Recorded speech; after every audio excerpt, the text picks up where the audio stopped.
Hello everyone, this is JPL, and today I am joined with... Matthew here. And we are podcast name in brackets. Alright, now, today we'll be talking about the best movies of the past decade, the 2010s. Yep, this is in no particular order. Yeah. I don't know if you have. I will be mainly talking about movies that I haven't talked about before, except for my top three movies of the decade. Yeah, I mean, I'll just talk about movies. I think this is probably one of the hardest ones to come up with because Oh yeah, there are so many movies this past decade, and there's just so many to pick with. So right now we just have a general list of movies that we've seen, some that we've liked and had a lasting impact, and then we're mainly going to talk about our highlighted ones that we enjoyed the most, but then we're also just going to talk briefly about the other ones as well. So if there are movies here that you really wanted to have us talk about but you never got to see, it's just because we forgot about it or we never saw it. So yep. yeah. And again, I will say I have a lot of these on my list that I've already talked about, so I'm going to be focusing on ones that I haven't said anything about. Yeah. Or that I don't remember saying anything about. Yeah, we could have done this as like a top 10 list, but I felt like there's just so many movies that were good that ranking them just wasn't really doing them justice. So yeah, and that way we could talk about 20 in the span of all this. Yeah, we're going to get through a lot. Yeah, and I'm just gonna start out by saying that this was a good decade. Yeah. For some movies here. Some of our favorite movies are from this decade, so yeah. Yeah, I mean, it was a wonderful decade for cinema. Lots of great, Yeah, both wonderful interesting and ideas. controversial. Yep. Yeah. Let's forget about that. Anyway, why don't you start us out here, Matthew? Okay, so the first movie I'm going to talk about it's a smaller indie film directed by Stephen Cohn, and it's called Henry Gamble's Birthday Party. And it deals with a suburban teenager on his 15th birthday, as he has his birthday party, and a whole bunch of people show up. And it doesn't really have a plot. It just kind of moves from conversation to conversation. And I mean, it's wonderfully acted, wonderfully written, and I've never seen a movie so perfectly capture the feel of like a church get together or a family reunion or those kind of events that have a very particular feel. Mm-hmm. And yeah, I mean, performances are wonderful. It's hilarious and it's also kind of sad at points. Yeah, it's really good. Right. Not seen it. Yeah. The same thing with a lot of your stuff here. I've not seen most of this. I watched a ridiculous number of movies this decade, so some of them big, some of them small, and this is one that's currently available on Hulu. Who has Hulu? I do. Oh, that's you. I get my Disney Plus and my Netflix. Yep, it was on Netflix for a while, but then it moved to Hulu. And yeah, it's a great I could pay extra to get Hulu, but I don't want to. Yeah. I just have the student plan, so student easier. Plan. Cheaper. Whatever. Anyway, watch Henry Gamble's Birthday Party. It's wonderful. Sure. Now, I have here the My Little Pony movie. The one that came out in 2017. I enjoyed it. The reason why this is here is because it was... When the show first started, we never would have thought that there would have been a movie to come out. And this was a movie that was announced so long. And when it finally came out in theaters, it was like a fun thing. I enjoyed it. I think that there are some issues with it, mainly that they played it very safe. And yeah, we have a podcast on that one that you can check out. Yeah, I haven't seen it, so I can't comment. I know you've not seen it, so Yeah, this was fine. Whatever. Okay. Um, so my next movie is another smaller movie directed by Ari Folman, and it's called The Congress. And this is a movie about Robin Wright in some undetermined year in the future, um, decides to sell her likeness to help save her son from an illness. And it kind of chronicles the weird world that starts to spring up where um, people live in essentially a cartoon. And it's fascinating and really ahead of its time. It came out in 2014, and we're just now seeing different. There was a recent news story about how they're actually resurrecting old actors through digital technology to star Ah, in movies. yeah, Um, this is just a really interesting look at like consciousness and who owns your likeness. And yeah, it's a very trippy and strange movie, but really worth checking out if you're willing to make the time investment. And this one sure. is on Netflix, so. Yeah, And the cartoon style, it's inspired by old um, Warner Brothers and um, older cartoons, and it's really beautiful. Yeah, it's a great movie. yeah. Okay. Not seen it. Um, I guess my next one here is 10 Cloverfield Lane, which we've seen, right? Yeah, Yes, yeah, it's an excellent movie. yeah. It's a very good movie. Like I really liked it. Because we talked about this before in a past podcast, but this is like a kind of like a thriller movie, a horror Yeah, thriller. That's like that you don't really know what's going on until the very end, which is it's really cool. Like it's a yeah. really interesting way that it was done. I think the only downside to this is that there's like no sequel to this. Yeah, I mean, I guess the other downside to this is the first trailer is incredible. Like it tells you absolutely nothing and just grabs your attention. Yeah, it was The second interesting. trailer spoils the ending, and Mm-hmm. I had seen the second trailer before seeing the movie. I couldn't have avoided it. I was in the movie theater and they showed it, Ah, so I already knew the twist ending. But it still holds up incredibly well. It's a really tense, really smart horror movie. Like I remember sitting in the theater and I would be thinking like, oh, the character should do this, and then the character would immediately do that. Um, so it felt like it was always one step ahead of me. right. Also, I think a lot of people kind of figure the ending out because I think most people thought that this was a sequel to Cloverfield, Yeah, the monster movie, which kinda is, kinda isn't. it apparently has connections. I haven't seen the original Cloverfield, and this one held up perfectly fine on its own. Yeah, I mean the first Cloverfield. Uh, I don't know. I don't fully know and comprehend how it would really connect to this. With just that main monster and everything Yeah, else. So, really, I really hope that there would be a sequel for this. yeah, Um, and if there is, it's definitely not going to be maybe not as good as the first one here because this one's just a thriller and a psychological understanding of the characters, and the second one will just probably be much more of an action piece. So, yeah. And really, I mean, there was technically a sequel with the third Cloverfield movie, but that was such no, a disappointing movie no, that it just really, like, yeah, that definitely was not a sequel. it ruined the brand a little bit. Uh, like it definitely was not intended to be a sequel until Yeah, they just like, yeah, we have this crappy movie here. Let's just call it Cloverfield 3, call it a day.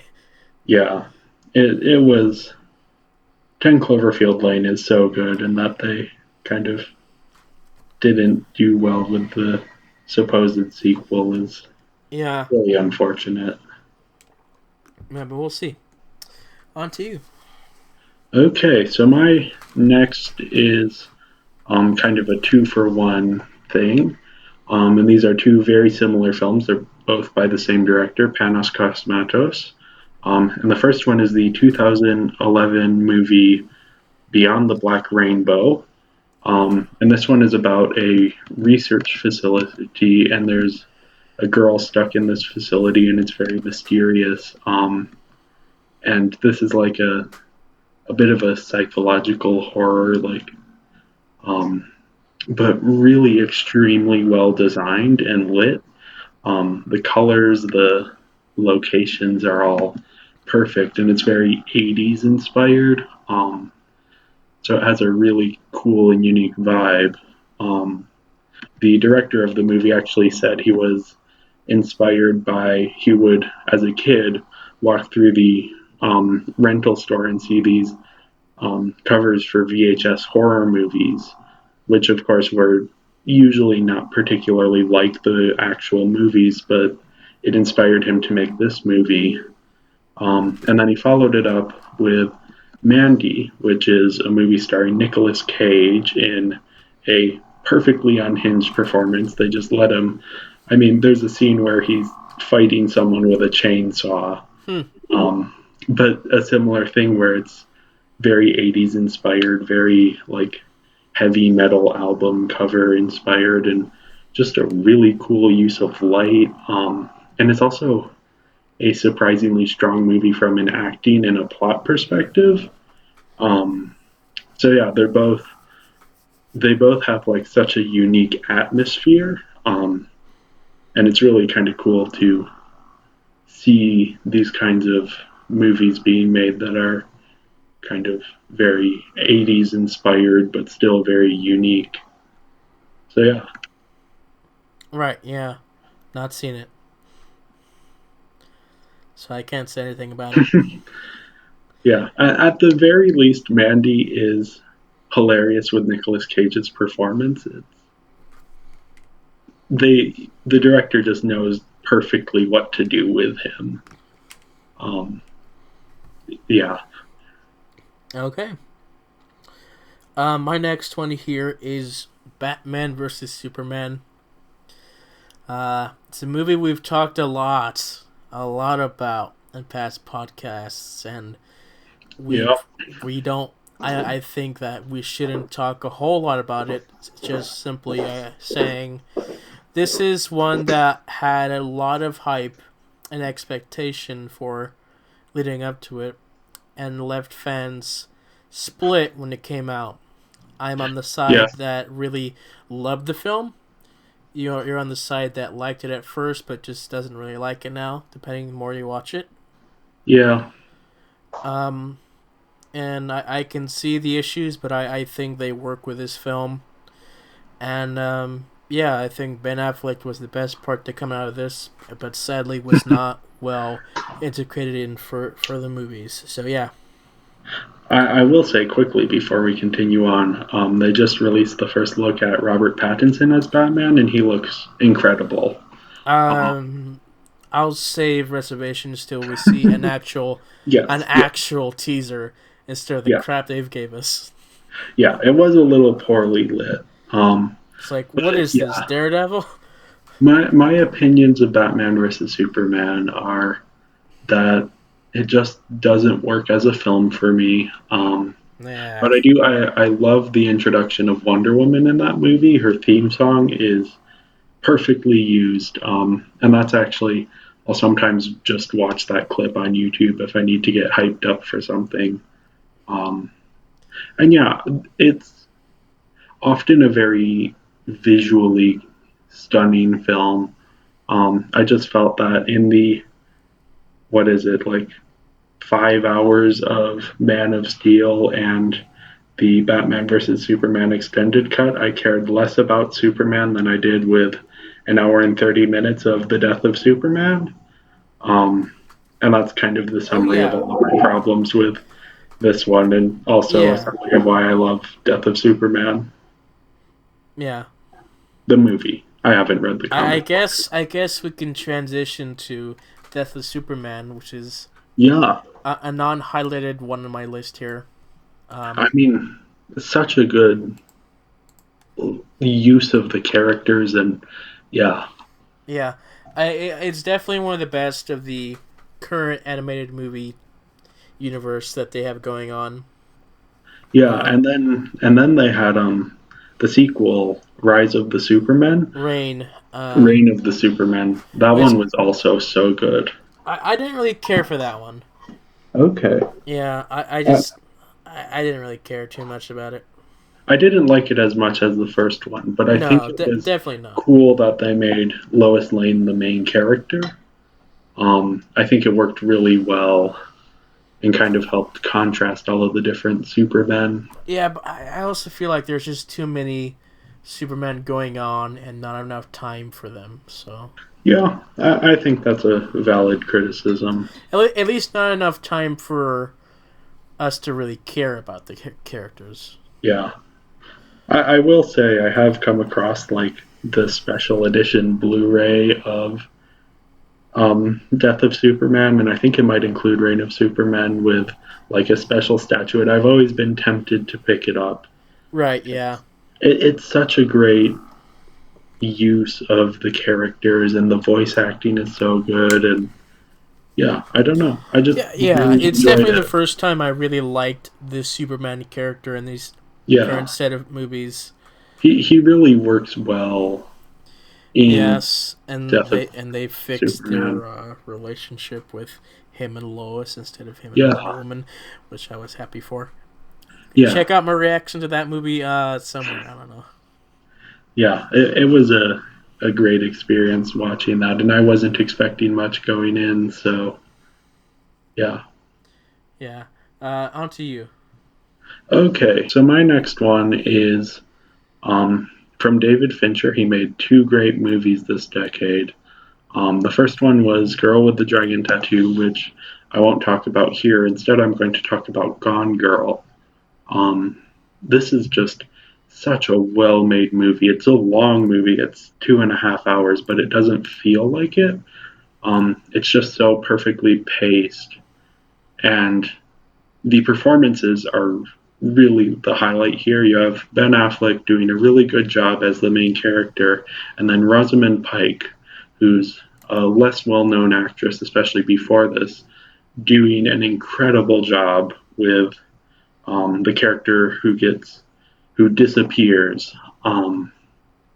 Yeah, and I mean, I read the novel before seeing this movie, and this is one of my favorite adaptations ever. It takes everything that works so well from the novel and puts it into film form. Yeah, it's brilliantly made, really exceptional. David Fincher knows how to direct a movie. Um, yeah, it's really great.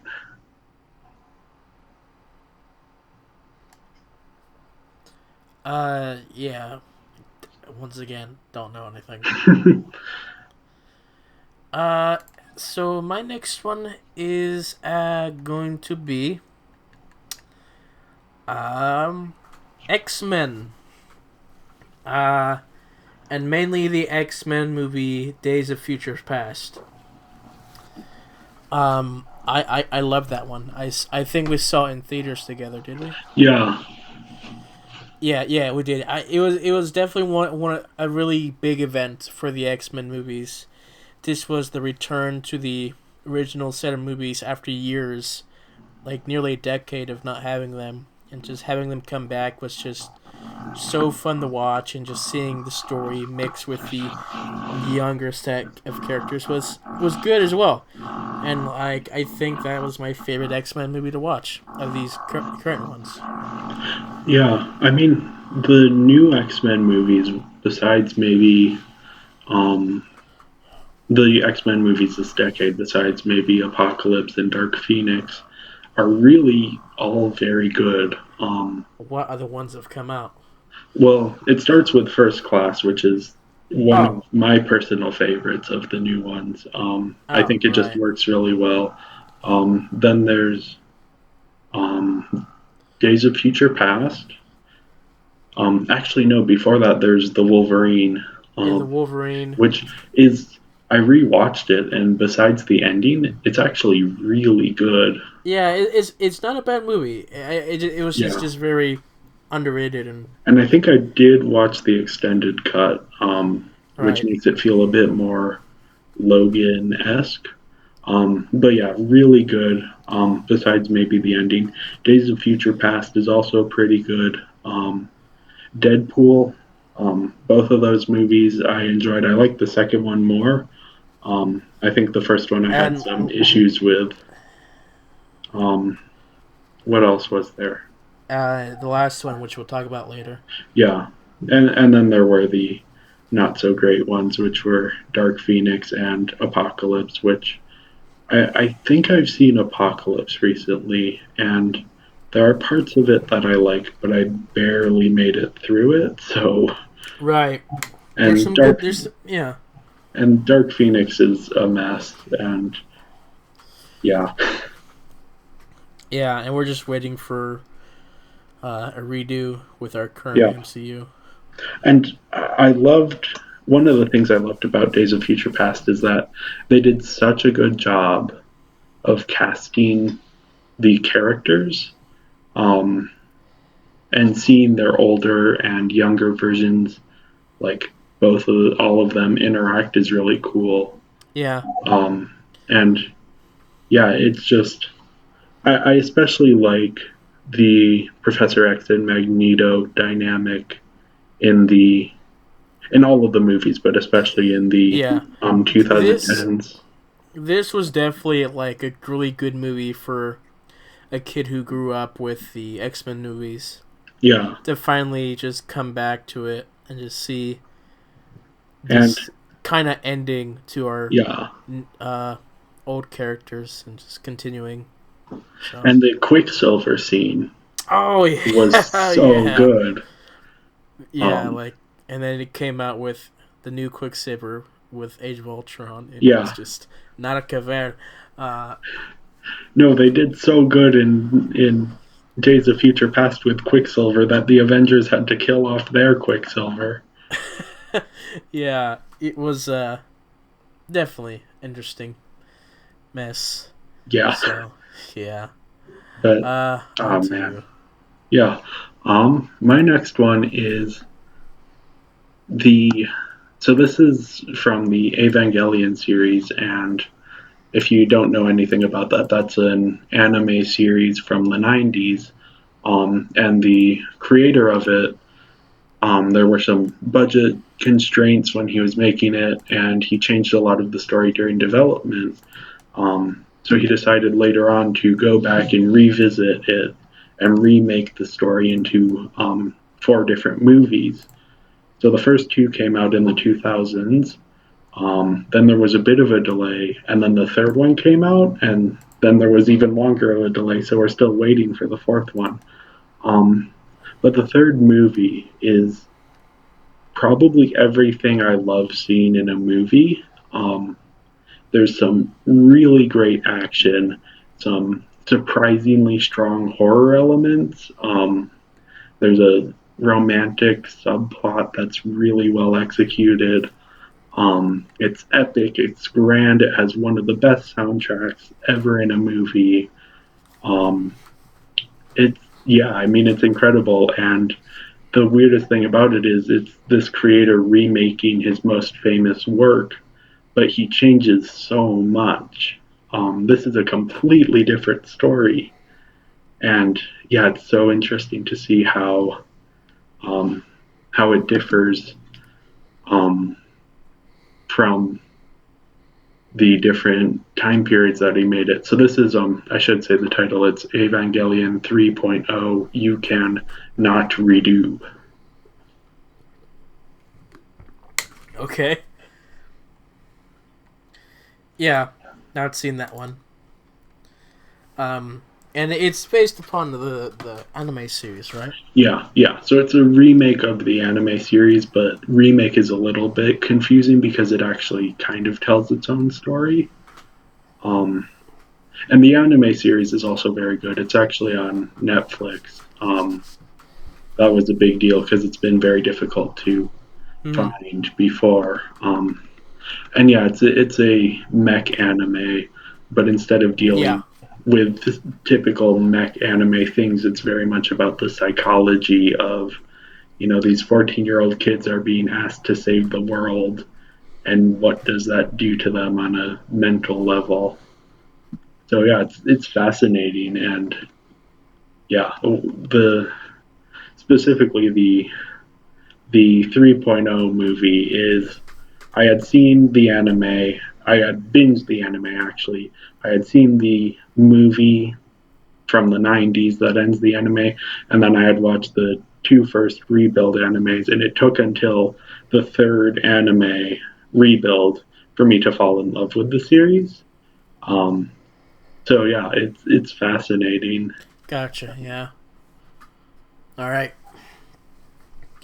The next one I have here is going to be Godzilla, the 2014 movie, and a subsection of the King of the Monsters. This we saw the first one together in Yeah, theaters, and this was definitely one of those movies that really stuck with me, because we saw it in the big screen, and I loved it. Like I love these new set of Godzilla movies that have a passion to it and respect for the past source material.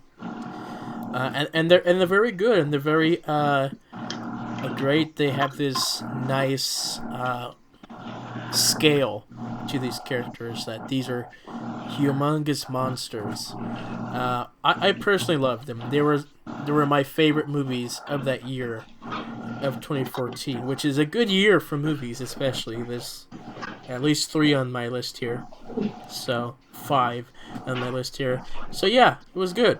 I loved it. recording the podcast.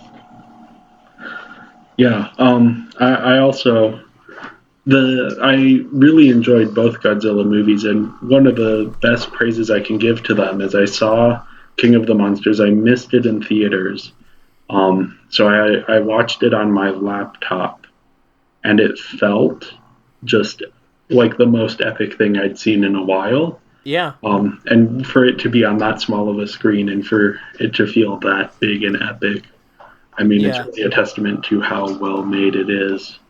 yeah. And the movies are so much better if you've seen the original Godzilla movies, like the all 30 of them. Uh, yeah, it just makes the experience so much better when you've just seen the growth of the monster through the years. So yeah. Yeah, no, it's a very well made two films, and I'm looking forward to Godzilla versus Kong. Yeah, we'll see how that goes. Yeah. Back to you. Okay, so this is another smaller movie, but one that I'm sure people have already heard of, and it's the 2017 Greta Gerwig film Lady Bird. And this is about a high school senior. She's kind of um, trying to figure out her life before she goes off to college, and she has a very contentious relationship with her mom. And it just is kind of about her life. And this is one of the best coming of age movies I've ever seen. And it's hard to figure out exactly why, but it's just so well made and so kind and empathetic and human that it really just, it's relatable, it's funny, it's sad. Yeah, it's a lot of fun, and there were times where, especially with one particular character, I felt like Greta Gerwig, who also wrote the screenplay, was like watching my life and taking specific things I had said and putting them in the script. And I've talked with other people, and they've said similar things about how she just captures like the exact experience of being in high school and growing up, and going off to college, and it's really, really incredible. Okay. And yeah, the performances, especially Saoirse Ronan, should have an Oscar at this point. Like, Right. She's been nominated 4 times. Give her one already. Okay. The next one I have on my list here is one of the more recent ones, Joker, which I really love this movie. I definitely will say I'm kind of a Joker fanatic. I love most iterations of the Joker in animations, and like there's very few that I don't like. Yeah. Lego Batman. And so yeah, I thought it was a really good movie, a good take on it. We have a podcast on that you can check out. Yeah, and I wasn't as in love with the Joker movie. I think I just don't have the same love for the character. Right. But I can definitely see why people enjoyed it and why it resonated with people. I just think that there are similar movies that have been done better, and since I am not a huge fan of the Joker character, I never was quite drawn in. Okay.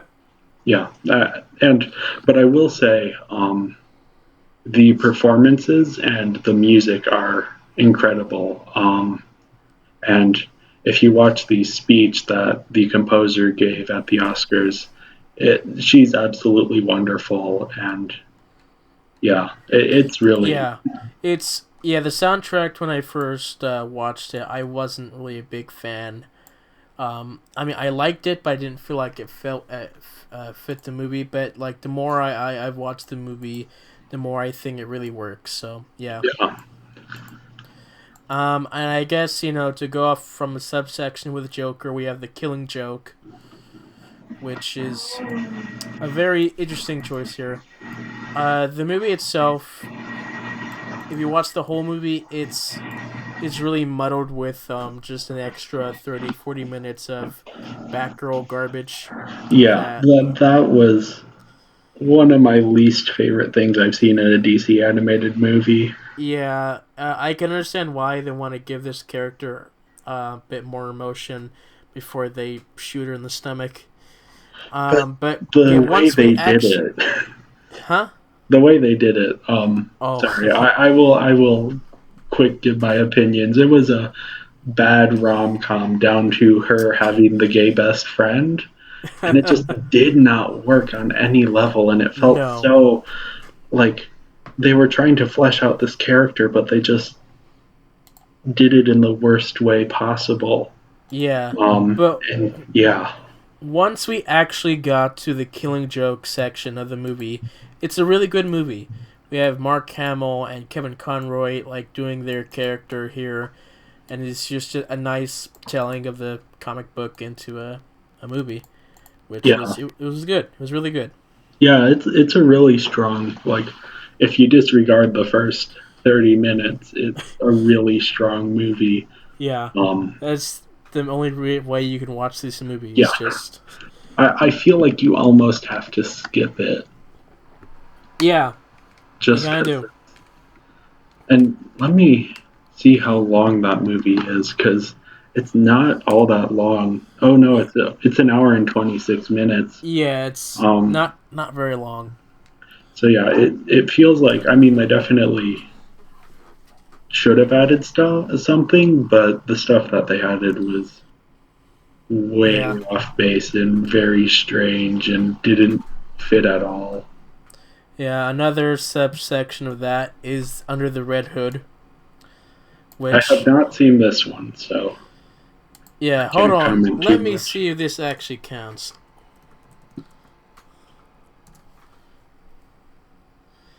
Yeah, it came out 2010. It's it's definitely an animated movie where the Joker kills off one of the Robins, Jason Todd, who comes back as the Red Hood. This is a really good animated movie. Very emotional for this character, and it's just really fun to watch.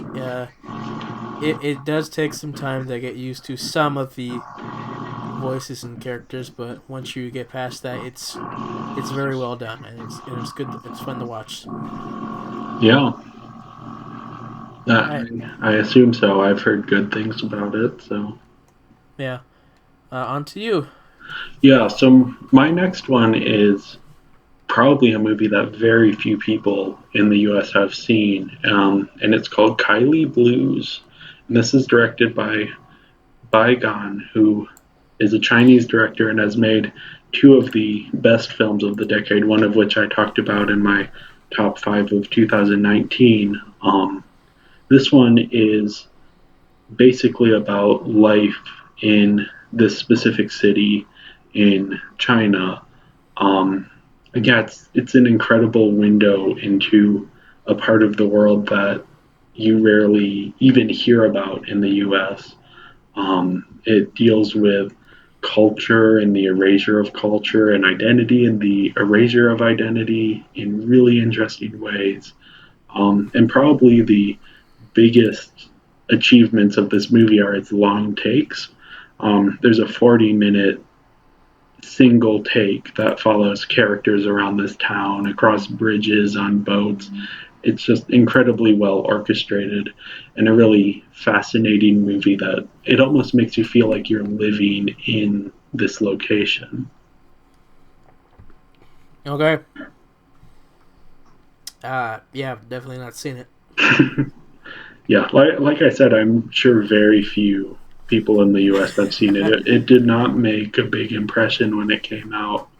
But it's really, I mean, this director is going places. And yeah, since I already talked about his other movie in the top of 2019, I wanted to give him a shout out here with this one as well. Yeah. Cool. Now going on to me again here is the movie Rogue One, which is a Star Wars movie that I really love. It's one of my top three favorites, and definitely when we saw the trailer, like the more I look at the trailer, I just thought that this was a movie that I think could have been one of my favorites, and yeah, it was. It's definitely one of my favorites. We have a Yeah, podcast on that. You could check that out, and yeah, we this is good. yeah, I've seen it since that podcast, and it's one of my, it might actually be my favorite Star Wars movie. I haven't quite decided. Um, but yeah, it's such a unique take within the Star Wars universe. That we need more And of. I remember I was so excited to see it. I had bought tickets to go with my family on the Friday it came out, but then my dad and I had extra time, so we went the Thursday before the Friday that it came out. We saw it at night. And then after seeing it on Friday, um, one of my teachers was there and he invited me to go with him to see it again on Saturday morning. So I thought I saw it 3 days in a row. Wow. Um, and then I saw it two more times in the theater. And yeah, it was incredible seeing it on the big screen. Yeah, Um, I know that you and I definitely saw it one or two oh times. yeah, I don't know how many times did we actually see this one. I saw it 5 times. I counted. Yeah, I think for me it was three. Yeah, it Uh, was, and it's from I'm forgetting. I think it's Gareth Edwards who yeah. directed the 2014 Godzilla movie, so it has that same sense of scale, Mm-hmm. which is really cool. Yeah. And like I guess a subsection that we could go off from here is The Force Awakens, which definitely one of the most anticipated Star Wars movies in a long time. Yeah. Um, we saw it in theaters together. I Hmm. know that you saw it in the theaters, and then you had to go to the airport Yep. the first time. And this was the subject of our first podcast ever, which we had a lot of technical difficulties with. So Yep. um, it's fine, but it's lessened through the years by its sequels. So Yeah. I think of all of the new Star Wars movies, this is probably my least favorite. Um, I rewatched Solo as like a part of watching all of the Star Wars movies in chronological order, and I actually really enjoyed it that way. Hmm. Um, just the change in tone from the prequel trilogy. But yeah, I can't say that I particularly enjoy The Force Awakens as much as I did when I initially saw it. Yeah, definitely. Our feelings about these movies have changed since we first watched them. Hmm. Definitely since the first time since Last Yeah, Jedi came out, and kind of and divides a lot of I people. like. And one thing that occurred to me as I was rewatching Star Wars is I just like watching Star Wars movies, except for The Phantom Menace Ah, I and maybe still like Attack of the Phantom Clones. Menace and But that as well. I love a lot of the new ones as well. Um, and we have podcasts about those. I like The Last Jedi and Rise of Skywalker. Yeah, Um, but yeah, I think The Force Awakens. I don't dislike it as much as I thought I did when I rewatch it. So yeah, yeah, yeah. The Force Awakens. I still think that was our best podcast, but it's a shame that we only have half of it. So, yeah, it was a but long podcast as well. yeah, one of our longest ones. We had a lot to talk about. So, Yeah, I mean, Star Wars had just come out of years, 10 years of not having a Star Wars movie. So, yep. yeah. Back to you. So sorry, I have to look up this director's name, but I will start talking about this movie before I've finished that. This is one in 2010. A movie came out that was so visually and auditorily brilliant that no film since has been able to top it. And it's, of course, Tron Legacy, directed by Joseph Kaczynski. Um, I recently rewatched this, and it holds up. Besides Clue, holds up so well with the neon visuals and like the thunderstorms and the clouds in the distance, and yeah, it's so incredible. And then the soundtrack on top of that. I mean, I joked while watching it that it's great that Disney paid so much for the Daft Punk album visualizer. Um, it's such a good movie. Really underrated as well. I think the plot isn't always the greatest, um, but I think it works surprisingly well. Yeah. It is also I. It is also the exact same plot as The Last Jedi, though, which. This is a movie that I am aware of, but I never saw. Oh, you never saw it, really? Yeah, I never saw it. Like I know the trail. I like the trailers came out, but this is just one that I was just very disinterested in actually watching. Like I didn't really care to actually see it. So, and I still Well, just don't yeah. really. I don't really find it appealing. Well, you Um, have I, Disney I Plus. Give it a try. like yeah. I can appreciate. I can appreciate the visual th- weirdness that it has, but it's just I don't know. It's we'll see. I mean, this is one of those movies, though, that if you like the visuals and you like the soundtrack, it holds up so well. But a movie is not just visual and soundtracks. No, no. But this one, I think, holds up. Like, part of it is those are the two reasons that I love this movie. Yeah, And, yeah, a different reason, which I won't get into right now.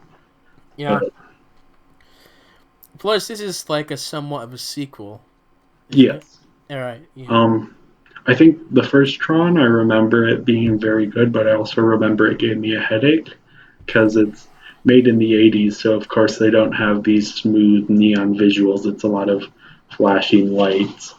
Um, so yeah, but definitely like Tron Legacy holds up surprisingly well. Besides Clue, who's kind of the first example of a major character in a movie being a de-aged version of an actor. So on that level, it's impressive. But Yeah. It just really does not hold up well. All right. On to me, we have the movie Logan. And I really like this one. I think we have a podcast on this one. Do we? I don't remember. I think we do. I can't imagine why we wouldn't. I don't know. I don't even know if we have one. We might not. It might just be one of those that we talked about in the top something. Here, I'll look it up while you talk about Logan. Yeah, Logan was one of those movies that when I saw the trailer, I got really excited. Because it did not feel like a comic book movie. It just felt like an old man Logan story, and it had a lot of vibes that just felt like The Last of Us, which The Last of Us is a really good story. And so it was really interesting. This is the last Hugh Jackman appearance for Wolverine, and so it was a really good story. Very well done. Really sad to watch, and it's one of those movies that I cannot watch. I choose not to watch like over and over again. I have to give it some time before I watch it again, just so that I can have a good amount of impact when I see it every time. Yeah, I mean, I really enjoyed Logan, and I am looking, and we do not have an episode on Logan, which Ah, surprises me. Um, but yeah, I mean, if you're wondering what movies I have seen that I think are like Joker but work better than Joker, Logan is one of those examples for me. yeah, A superhero movie that is a character study and is a genre piece that's not a superhero film. Um, yeah, it's just so well executed and so well envisioned. And I love that there's a black and white version. I haven't watched it completely from beginning to end, but it seems to hold up pretty well. yeah. I want to see the noir version. Yeah, I definitely say like this is like one of the best send offs for an actor in a movie series. yeah, So yeah. and it's like it has real emotional weight. Oh I will yeah. say though, I do not recommend going to it in D box. I went to a Oh screening. no. There was some like deal, so I went with some people to see it with the chairs that move, I hated and that. it was hilariously bad. Not worth the money. Luckily, it was like a sale day, so it only cost us $5 a ticket. But yeah, just a really well made film. There's this wonderful idea that they have that Patrick Stewart's character has these episodes, but since he's a telepath, it gets like broadcast out to the world, and like they kind of all freeze, and yeah, it's just so well done, Yeah, it well was envisioned. And those were the times that the moving seats actually kind of worked, but like he shuts the door in the car and it just shakes more violently than it does like the actual oh, action yep. He, scenes. he opened a door and the chair tipped all the way over to follow the door, and then so I don't know if I was supposed to be relating with the door in that scene, but apparently whoever designed the moving seats thought I was.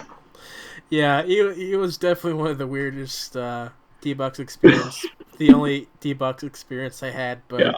but it was definitely a good movie to see. Oh yeah, Rated R though, definitely. so yeah. Yeah. I Uh, mean, yeah. yeah. The only downside I will say is that I don't fully buy the relationship between Logan and the girl as well in this movie than I would say The Last of Us, just because there just wasn't a whole lot of time for that connection to just strive and thrive. So yeah, I thought it worked for me, so there's a variety of opinions on that. like I it also definitely haven't could be much played Last stronger. of Us, That's so for sure. yeah. Yeah, back to you. Okay, so the next one is one that I didn't get to talk about last year when we did our best of 2018, and it was a bit ironic because it was the one that I was waiting for, and so I was delaying the 2018 podcast as much as I could so I can finally see this movie that I thought I would absolutely adore and would be one of my top five. Um, just wasn't showing up, so I finally said, okay, let's do the podcast. While we were doing the podcast, this showed up in a way I could watch it. So, very ironic that I wanted to see it so bad, and when we were doing the podcast that I had wanted to see it for, that's when it showed up, of course. Yeah, I But think. yeah, this I is, th- yeah. oh, sorry, you go. Yeah, I do remember you talking about that, so. So yeah, this is the 2018 remake by Luca Guadagnino of Suspiria, which is a classic horror film from the 70s. It's a giallo horror film, the original, which is a genre known for like bright colors and a lot of like over the top stuff.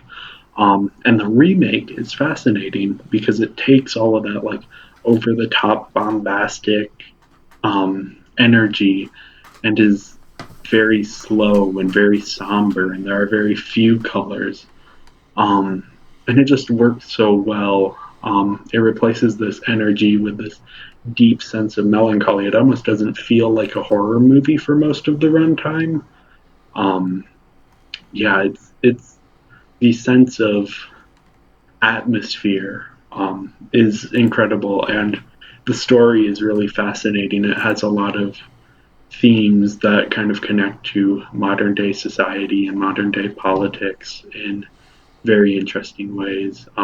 And visually also very cool. There's a few scenes since they're I should give a plot summary. It's Susie is a girl from the United States, and she grew up in I think a Mennonite society. Okay. But as a kid, she had run away and gone to New York and seen this dance performance, and it inspired her enough that she actually, after her mom dies, she leaves her home and goes to Germany to join this dance company. But secretly, the dance company is a coven of witches, and they're currently going through a potential power change. And so, yeah, it's these two parallel stories of this American girl kind of learning the ways of this place, and also this coven of witches that's secretly working behind the scenes. And yeah, it's an incredible look at like power and yeah, it's art and melancholy and grief. And yeah, one of the coolest things about it is Tilda Swinton, who plays the leader of this dance corporation, also plays a psychologist under lots of heavy makeup. So she actually looks like an old man, and she does three roles in the movie, and it's one of those fun tidbits about it that's really cool. Oh, good. I can see it again. Sorry, I'm looking at something else. Yeah, Yeah. I've not seen this one. It is, yeah. And this is one of the more gruesome horror movies I've seen, but it's very, very slow, so it doesn't feel like a horror movie, which is really interesting as well. Yeah. Um, yeah, it's a really interesting, and interestingly, when I first saw it, I wasn't convinced that I liked it. But since I've seen it about a year ago, I just haven't been able to stop thinking about it and how good it is. So Yeah. it went from probably like my 10th favorite movie of 2018, and now it's currently sitting at number one, just because the more I think about it, the more interesting it gets. Cool. All right. So my next one here is one of my favorite movies of all time, and my favorite movie of 2014, which is Interstellar. Saw that in theaters. I think we watched it together. Yep. And yeah, like after I saw it, I loved it immediately. It was just so mind blowing to me. like how it was and just how it worked out. And I just love the space. I love Tars. I loved everything about it. It was just so much fun. Yeah, I mean, it's one of my favorite sci-fi movies, except for the last, actually not even the last 20 minutes, but there's a certain point, a plot twist that happens, which I really don't like. I don't Um, know. I and really it liked it. almost, and yeah, I've heard a lot of people who really enjoy it, but for me, it almost just completely ruins the film for me to the extent that I've considered like taking the film into some editing software and just cutting out the section that I dislike. Um, Yeah, I know what you're but talking about. but Definitely. yeah, I mean everything besides that in the movie is so incredible.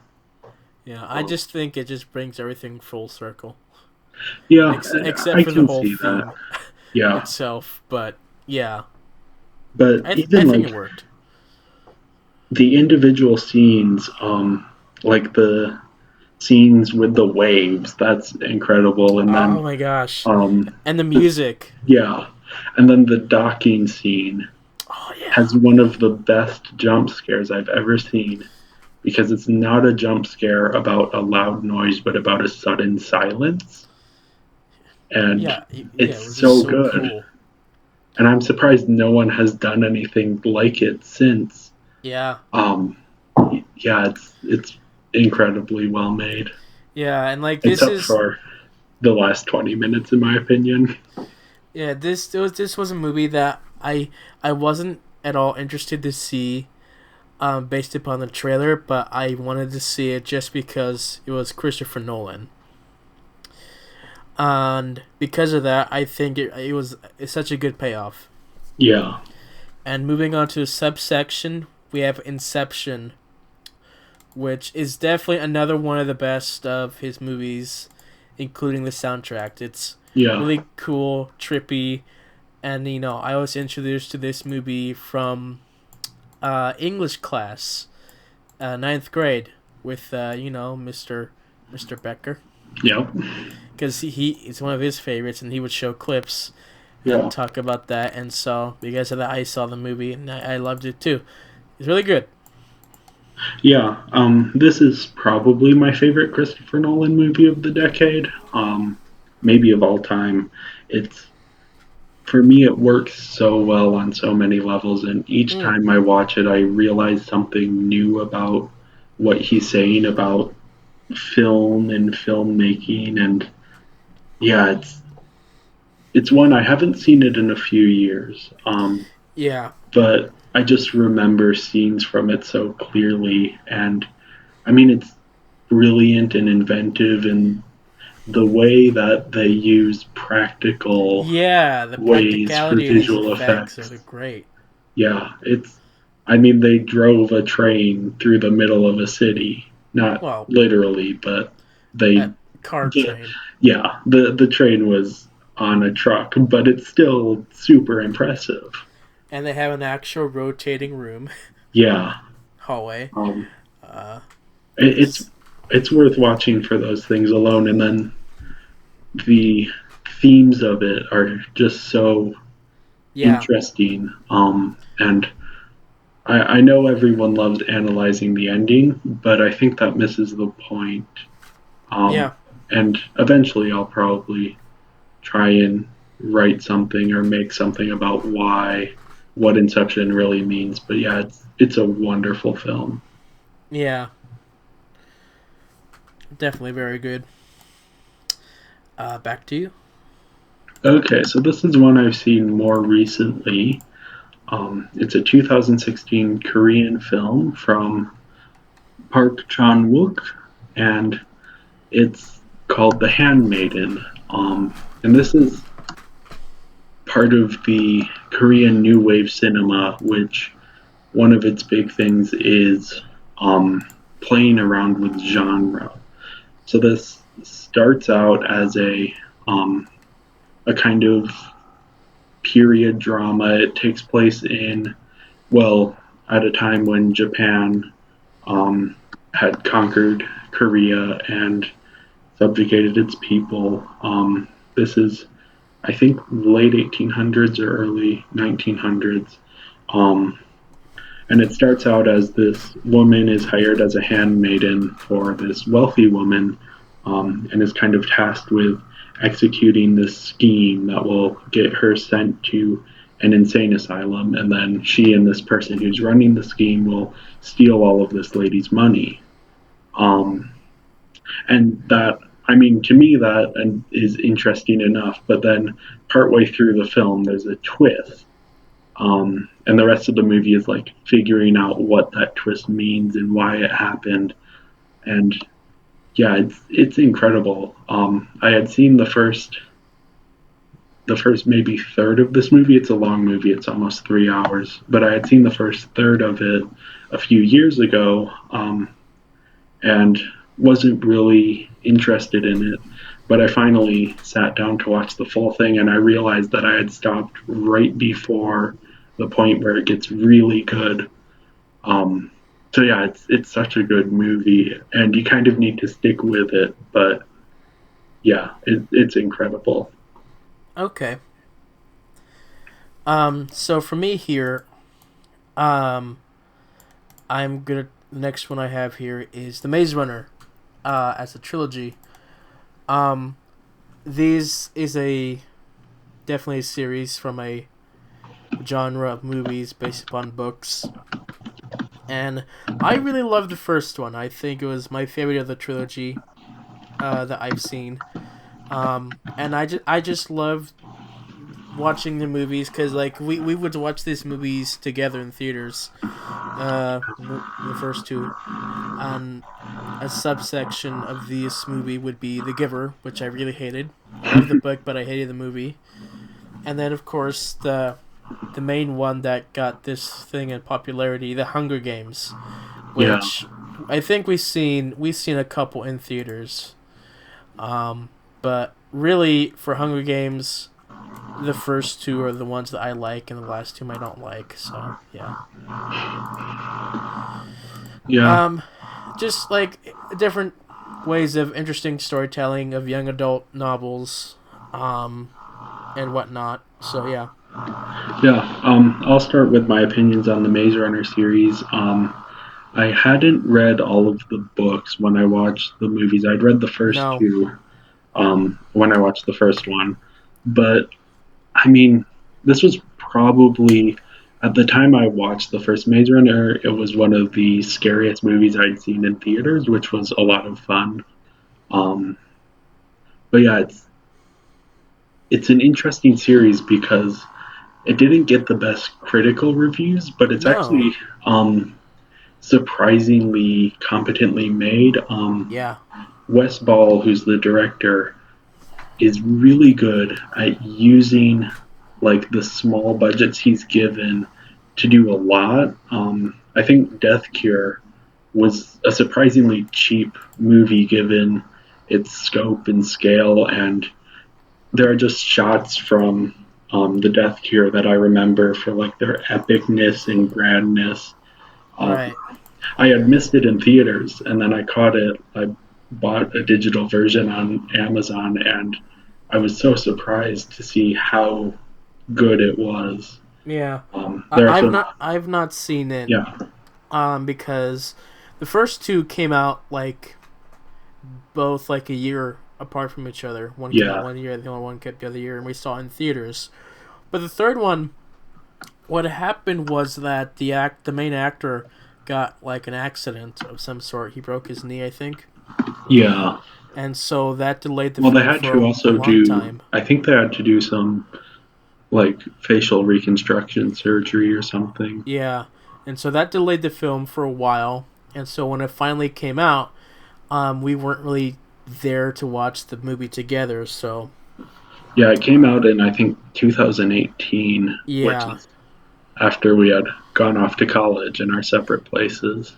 yeah, and so it was definitely one of those movies that I enjoyed watching, mainly from watching it with the guys. So Yeah, it's.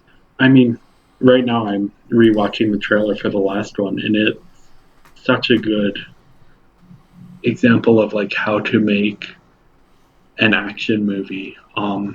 And yeah, the second one as well, I remember being really impressed with.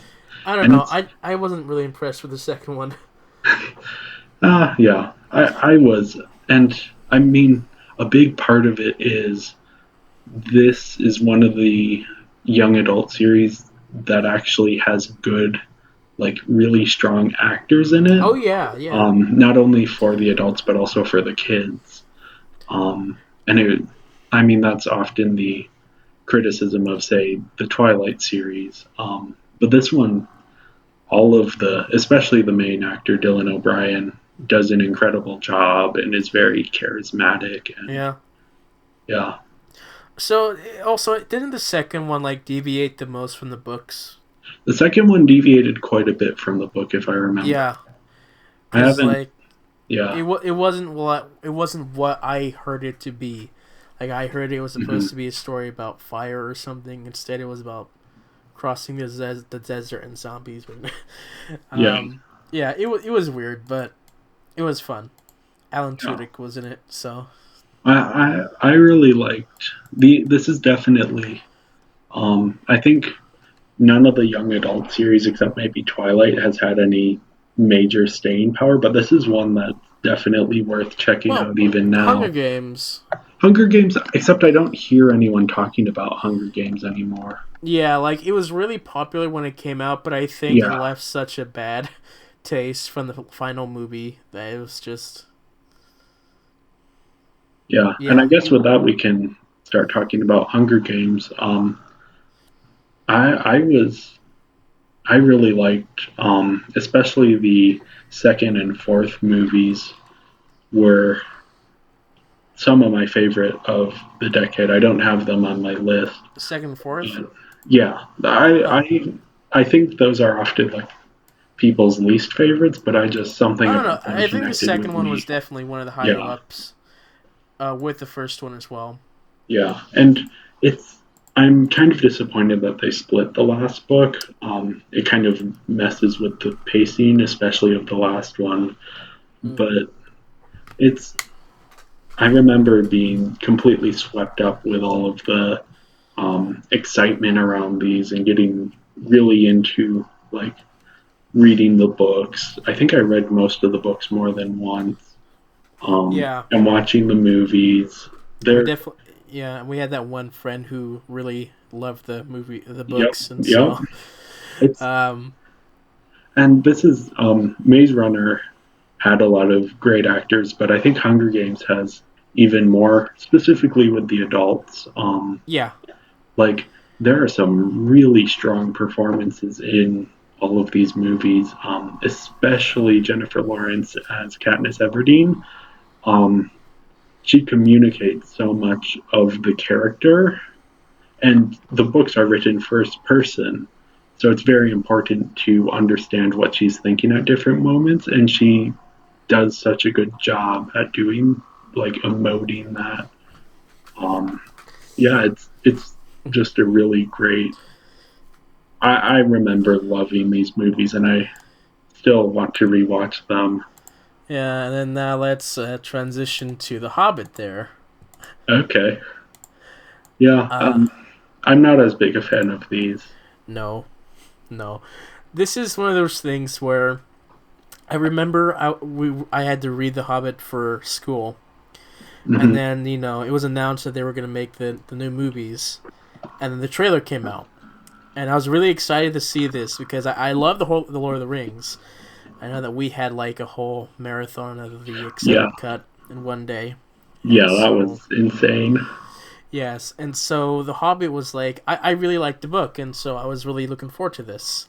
And I liked the first movie the best of the whole trilogy, but I just I did not like how the changes that they made for this movie. Um, especially when they got to the second and third one, where it's like it was no longer a musical, and we had this romance. Yeah, I think the biggest, well, there are a lot of ways they just kind of messed up, but one of the biggest is that romance. I actually really like some of the changes. I think adding in Evangeline Lilly as a female character in a book that had no female characters at all. I think she added a lot to the movie, except for the romance, which just felt forced and Oh out of yeah, place. definitely. And these are movies. There's an incredible series on YouTube that you can watch right now by Lindsay Ellis, kind of deconstructing these movies and why they're bad, and not only that, but the impact they had in New Zealand. Oh yeah, and definitely also the whole behind the scenes Oh yeah, about what they were supposed to be, yeah, and I and just feel it makes you feel really bad for Peter Jackson, who was kind of guilted into joining this, and then they kind of made him turn it into three movies, at least from what it sounds. yeah, And yeah, it feels. Oh, I just heard this line, so I can't believe I can't remember. But stretched like butter scraped across too much bread. yeah. It's and the third one. Have you seen the extended version of the third one? No, I've not seen any of the extended versions to The Hobbit. I want to, but I hadn't had the chance. The extended edition for the third one. I'm watching a scene from it right now, and I will just describe it to you because it is hilarious. It is the elves are shooting at the dwarves, and the dwarves are shooting the twirly whirlies, which are giant arrows that rotate around, and so they break all of the arrows before they can hit the dwarves. And it is insane and doesn't make any sense at all. Um, and the editing is so bad that they forgot to film the impact. So it cuts away and Oh, just uses the sound effect of a bunch of people screaming, and it cuts to Thorin's face, and it is so bad.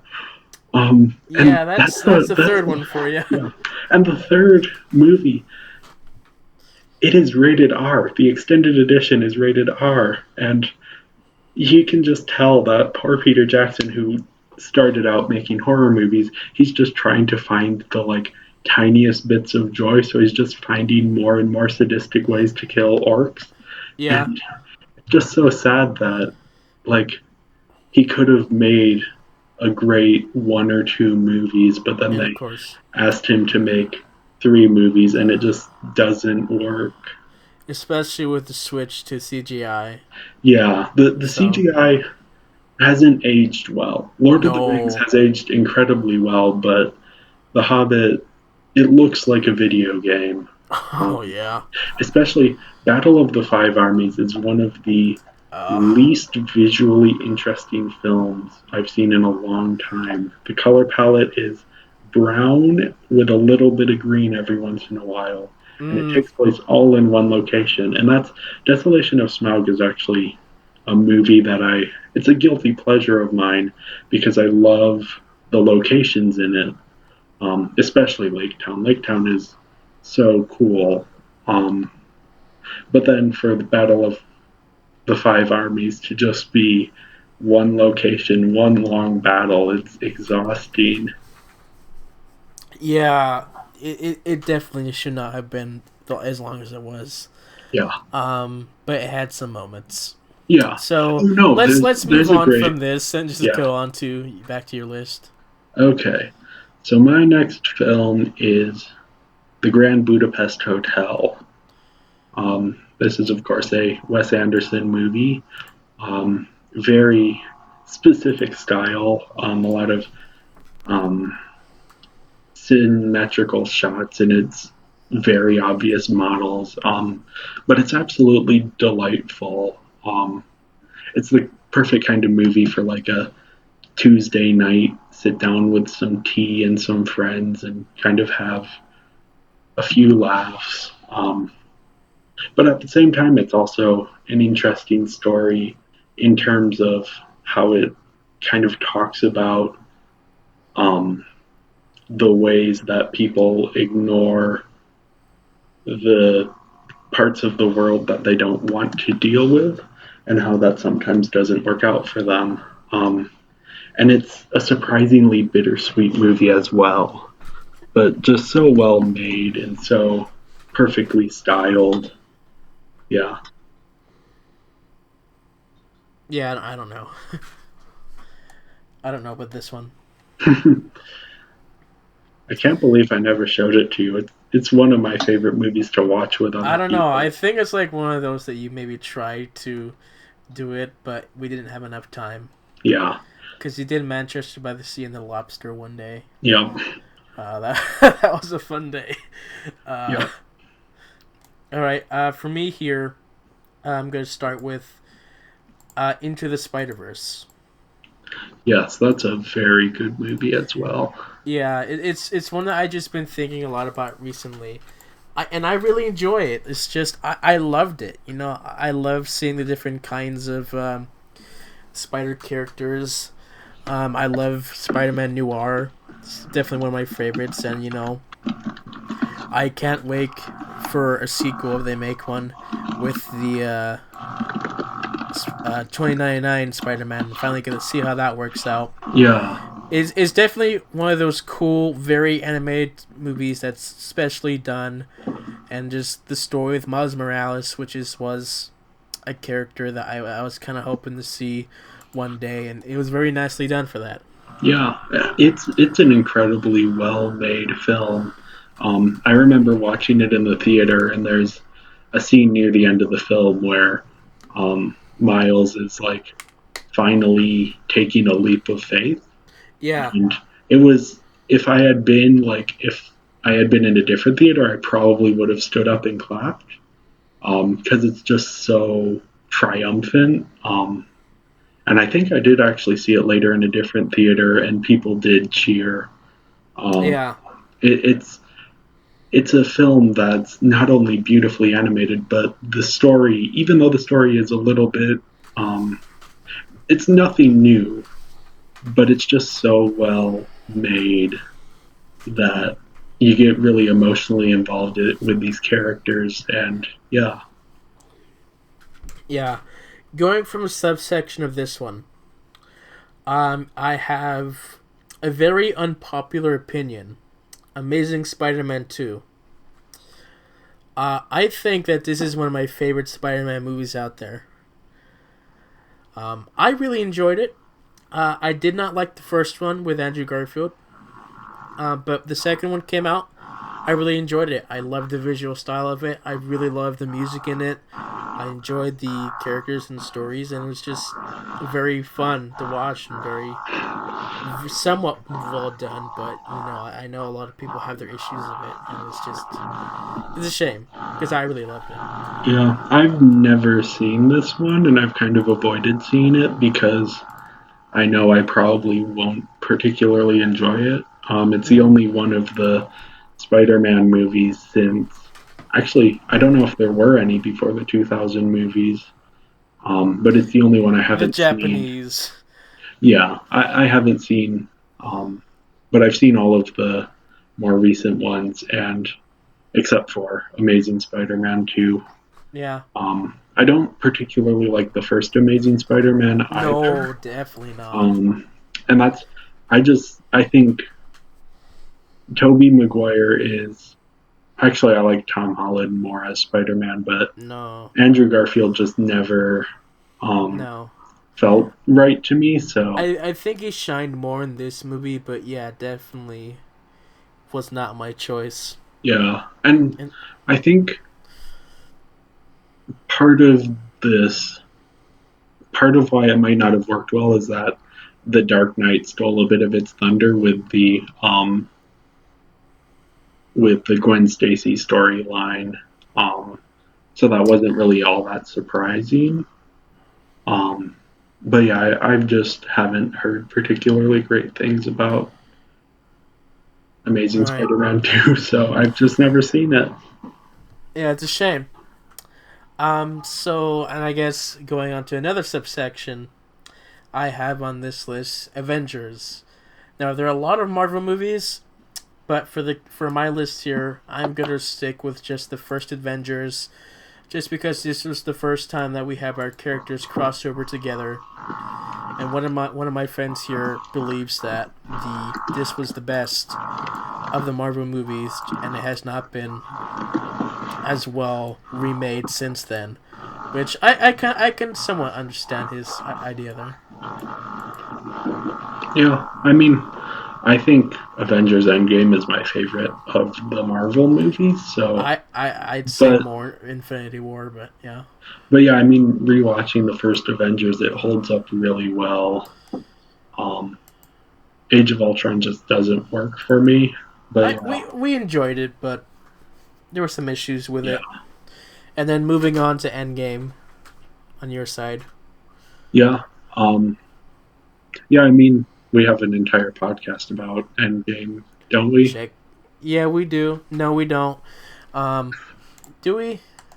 I don't remember. I feel I, like we do.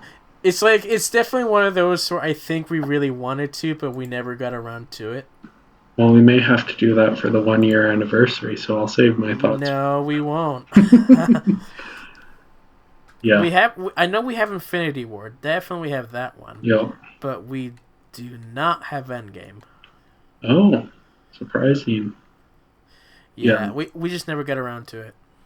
I mean, I just, yeah, like I just said, Endgame is my favorite Marvel movie, and a big part of that is the, it feels like a movie for the fans. Um, yeah, and it's one that I've just, every time I've seen it, I've really enjoyed it. Yeah, it brings the universe together for me. Um, so yeah, I can't think of all of my thoughts that I have about it, and I won't get into them No, since we let's are doing not. a full length podcast about it. But Yeah, it's and such a yes, we good, have a lot more stuff to talk yeah, about here, so let's continue. yeah. Okay, so my next movie is one that came out in 2014, and let me see if the directors are listed here. No, they aren't, so I'm going to have to look this up. This is um, a movie that a pretty low budget movie. It came out in 2014, and it's an American after getting in a fight in a bar and kind of he's worried about maybe having to go to jail. So he gets out of the country, goes to Italy, and meets this um, very attractive woman, falls in love, and they have this relationship. But she has this secret. Um, and I won't get too far into spoilers. But this is a really interesting movie because it combines horror and romance in an incredibly compelling way. Um, in that it's much more romance than horror, but the horror is sprinkled in at just the right moments. Um, and yeah, it's a movie that I hadn't even heard of before the day I had watched it, but I was really happy that I found it. I watched it for Halloween, and it was delightful. I like to call it's what Twilight should have been, in that it takes horror elements and What's the infuses name of the romance. movie? Oh, sorry, I think I said it. It's called Spring. Okay. Yeah, and it's directed by. Oh, sorry, I don't have that. There it is. Justin Benson and Aaron Moorhead. And they made another movie this decade called The Eternals, which is also, or The Ah, Endless, which is also very good. Um, but yeah, Spring is just a really good film. As a fan of both horror and a little bit of romance, it was just the perfect mix of the two for me. Yeah, and it's a movie not many people have seen, so I like to talk about it. And the one of the directors of the movie liked a tweet that I made about it. So cool. Um, let's see. What should we do next here? Let's do Toy Story 3. Um, yeah, it was came out in 2010, started out this decade. It's a movie that has a very somewhat sad ending. It made me cry in theaters, and I saw it, and I hated the main villain. I really hated that character, just Yeah. because I don't particularly like this movie, but it's emotional. So yeah, and I can't talk about 4 because I've not seen it, I have but seen 4, and I think 4 is better than 3, but I have a weird story about seeing 4. which let's not. And Yeah. so I guess we can move on to a subsection of it, which doesn't exactly work, but the Lego Movie. The Lego movie is so much better than Toy It definitely Story, so much better. Uh, I and the really sequel liked is it. also really good. I've not seen that one. Uh, but yeah, I really liked the Lego Movie when it first came out. It was fun. I was really impressed by Yeah. it, and so I will say it's better in Spanish than in English, I think. I was thinking about that when I was watching Star Wars in Spanish this morning. So Yeah, no, I loved going to see the Lego movie. I was worried that it would be a 2 hour long commercial, and it is, but it's so much fun and yeah, so exciting. And yeah, I don't tend to like kids' films, but I loved the Lego movie and yeah, sequel and the Lego Batman movie. I did not like the Lego Batman movie. Yeah. Yeah, like the Lego movies that came out after it, I just don't really like it. Okay.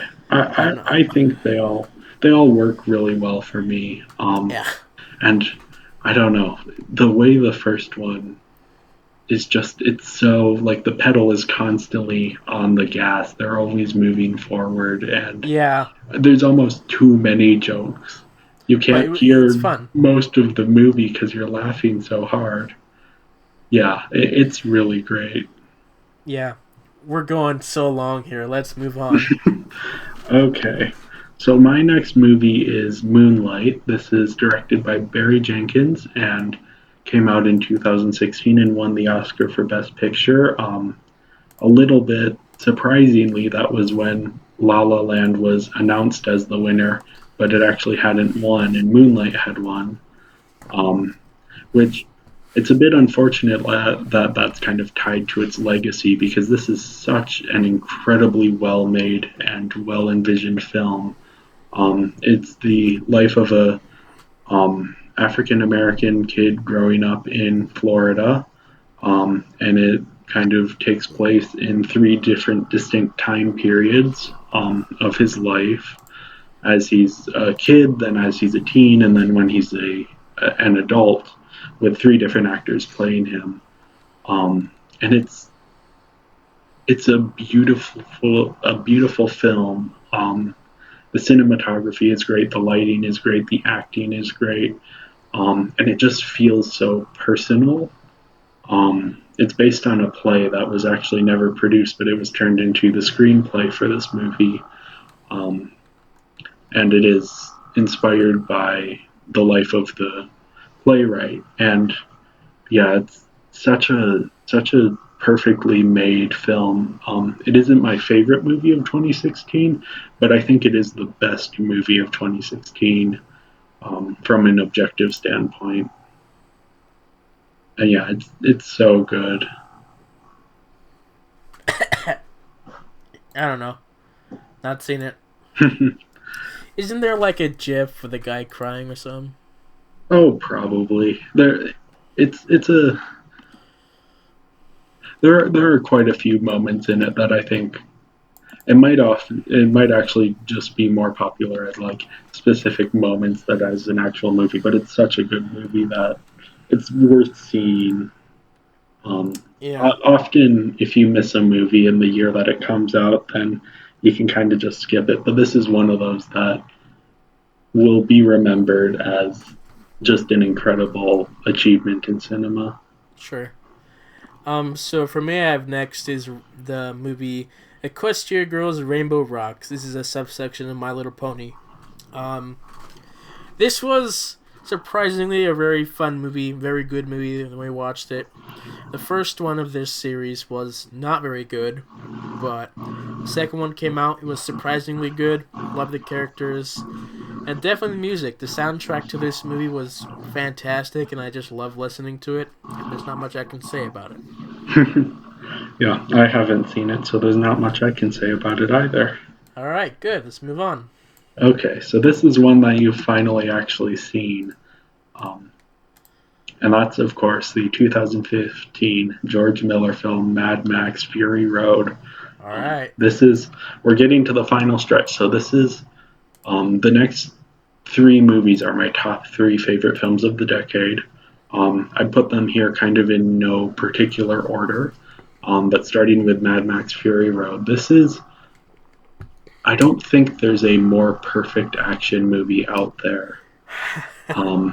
It's so cool and so much fun, and it's the only movie nominated for Best Picture at the Oscars to have a flamethrower guitar. You know, I remember when this came out, you wouldn't stop talking about it. Yeah. You wouldn't shut up about it, and so and then you made us watch it. I can appreciate these stunts in action, but I didn't really care too much for it as a movie. I thought it was visually appealing, but besides that, there wasn't really too much for me. So yeah. I mean, for me, the story and the themes, it looks like it should be a dumb action movie, but Okay. underneath the surface, there's so much going on. Even in just like how it tells its story, that just makes it so much fun and so cool to analyze. Yeah, it's one of those movies that works both as like just to have fun and watch this movie, and also as like a hey, let's have these deep conversations about socially pertinent issues. So yeah, I it's an incredible achievement, and I've seen it so many times. I've seen the black and white version. It's it's one of my top three favorite movies of the decade. Right. For me here, I have the Planets of the Apes trilogy that came out with Rise, then Dawn, then War. Um, I really enjoyed these movies. The first one was not my favorite, but I really liked the last two. These are movies that I enjoy an emotional level because I got to watch these in theater with my mom. It was like one of those things that we'd watch together, and so yeah, that was fun. It was a really nice achievement with the monkeys and Andy Serkis. Yeah, Andy Serkis gives an incredible performance in all of these. It's really unfortunate that he never won an Oscar for it. It's some of Yeah, the best motion capture work out there. yeah, it's very good. Would definitely recommend, but Yeah. I will also recommend the original ones before you see it. So yeah. Yeah, I mean, I've seen all three of them. I think my favorite as a complete film is Dawn of the Planet of the Oh Apes. I think yeah, War for the Planet of the Apes kind of drags on a bit for me. But yeah, I enjoyed all three of them, and Andy Serkis yeah, is perfect in that role. Um, yeah, it's really great. yeah. 2014, another one of those movies. Yeah, back to you. Yeah, okay, so this is my next movie in my top three favorite films of the decade, another one that I've already talked about. And this is Call Me By Your Name, and this is about an Italian kid who, well, not kid, teenager, who a foreign exchange student is invited to his house, and the teenager is initially a little bit skeptical, but eventually they end up falling in love over the course of this. I think it's 10 weeks of the summer. And yeah, it's just watching this movie. I've seen it a few times, and every time I rewatch it, it's like revisiting old memories. Um, it has such a sense of place and it's really cool to see a film like that. And it works really well within the romance genre as well. Um, yeah, it feels like, and I've never had like a summer fling, but it feels exactly like I imagine that would feel. Um, yeah, it's really great. Um, Incredibly well done with the cinematography. This is also directed by Luca Guadagnino, who did Suspiria. This was the year before Suspiria, and yeah, he's a great director, and this is my favorite movie of his and one of my favorites of the decade. Okay. Up next here, I have the movie Dunkirk, which is I really like this one. This was one that I wanted to see because it's a war movie. I really wanted to see this part of the story. It's another Christopher Nolan movie, and I thought it was really cool the way it tells like three different stories through a different period, different ranges of time that all connect, and it was really well done, and I really enjoyed it. Yeah, this was one for me, kind of similar to a movie which came out recently, 1917. I But want to see that one. from a technical level, I love both of these movies, but I just never connected emotionally. So that's kind of why neither of them have made I think it onto. Dunkirk, in terms of emotionally, there's like one scene here, one a boat scene where all these boats arrive from people that kind of Yeah, is similar to that in the Rise of yeah, Skywalker, except Rise of Skywalker has much better emotionality to yeah. it. I guess I never quite connected to the story of either of these movies. Ah, The characters don't have much backstory that's no, said, and I mean, they which don't need backstory, especially since that's often a focus of war movies. I also just generally don't like war movies as much as other movies. But yeah, they're both Dunkirk and 1917, which feel like very similar movies. They're both incredibly well made. And since we're talking about Dunkirk, um, yeah, the making of and the difficulty that went into filming it, it's really cool learning about that oh as yeah, well.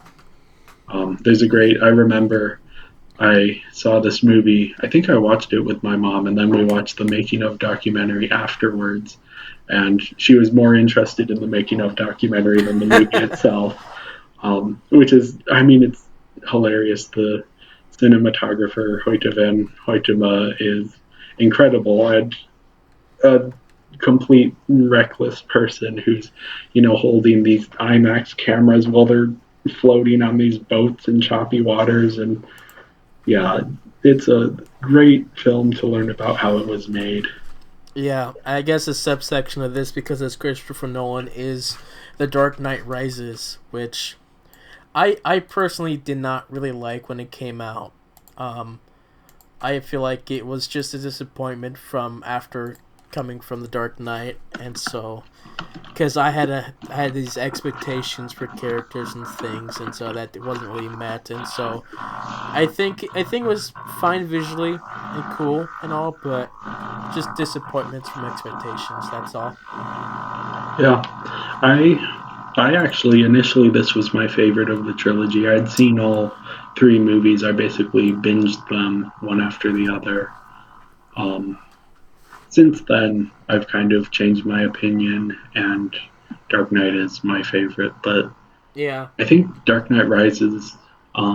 Every time I watch it, I'm reminded that it's actually a surprisingly good movie. yeah, Even if it isn't as good as The Dark Knight, it works so well, and like the visuals, and yeah, it's unfortunate that Heath Ledger passed away and they weren't able to bring back the Joker, because I think this movie loses some of the identity, and it sounds like Christopher Nolan wasn't that interested in making this movie when he made it, just yeah, because he was kind of asked to come back, um, yeah, and didn't particularly want to. But I think it's one of those movies that I'm glad exists.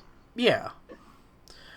Going from the subsection of that one is the kind of the source material it's based off is the animated movie The Dark Knight Returns from the Frank Miller Batman, which I really love this one. I really loved seeing this, an older Batman. I love this story. It's one of my favorites. Him versus Superman, which is kind of what we had, Batman versus Superman, and it was really cool. Really enjoyed it. Yeah, I have not seen Dark Knight Returns in a little while. I do remember I enjoy that Batman versus Superman more than the movie Batman versus Superman. Definitely. Yeah. But yeah, I don't know, the story didn't quite connect with me, and part of that might also be I'm not a huge Joker fan, and I'm no longer that big of a Batman fan either. So, Right. but yeah, Plus, this is a comic book yeah, that's adapted to a movie. yeah, and I think it's worth checking out though. Definitely worth checking out. Is that the one with the Tunnel of Love? Oh, Was yes, that Killing Joke? That might be one of my favorite Joker versus Batman scenes. It is. It's a really good scene. Really dark, but very well done. On to you. Okay, so for me, this is currently, and my three favorite films of the decade have kind of been swapping places over time. But this is currently my favorite film of the decade.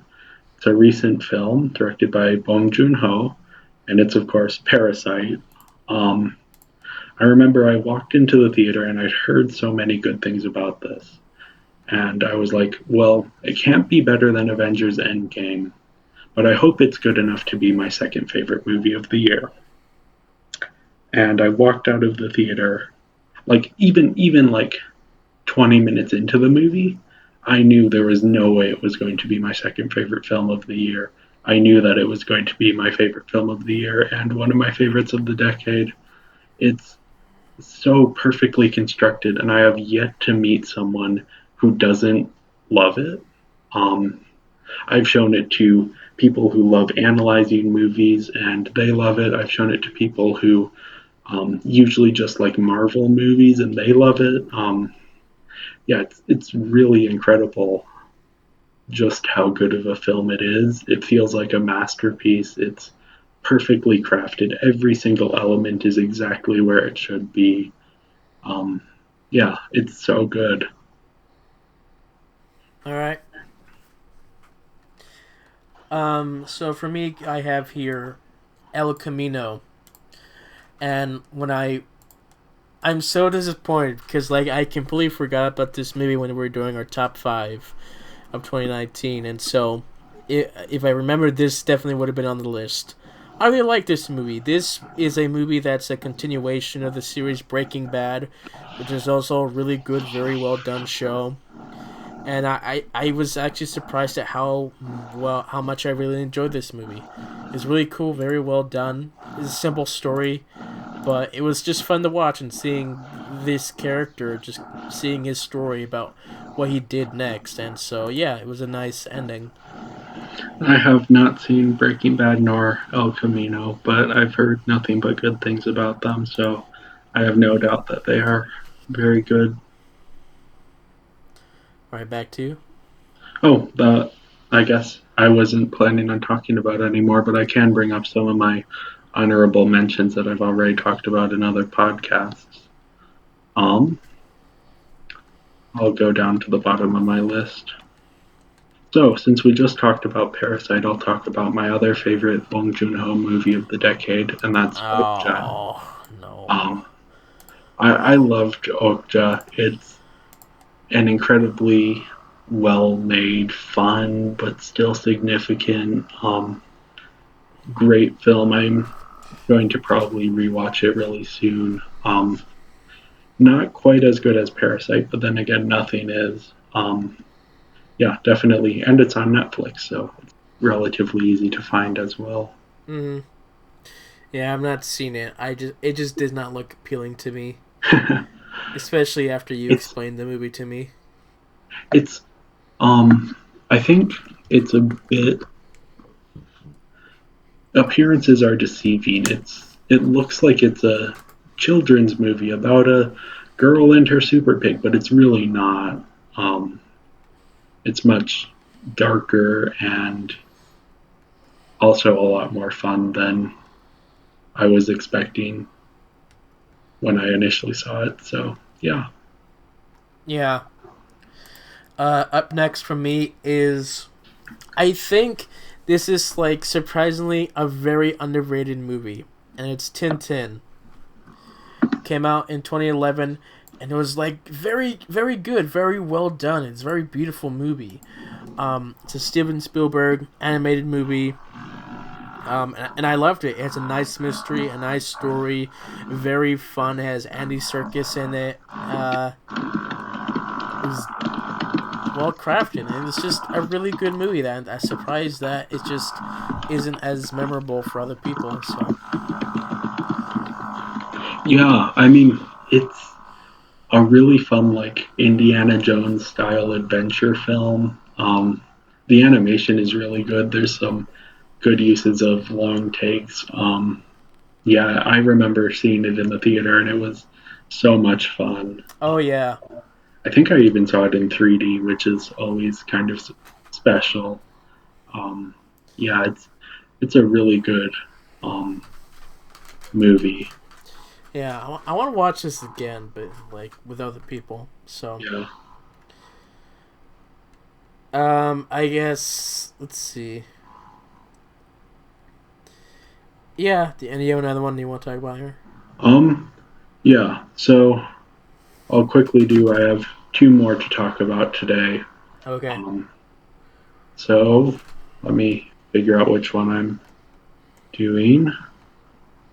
Okay, I'll talk about this one since it came out this year, and not. Actually, no. I will talk about this one instead. So sorry about that. Saving Mr. Banks is, I should also look up the director, is a 2013 movie. It really got very little attention when it came out, which is unfortunate because it's a really good movie, and it's about the story of how Walt Disney bought the rights to make Mary Poppins.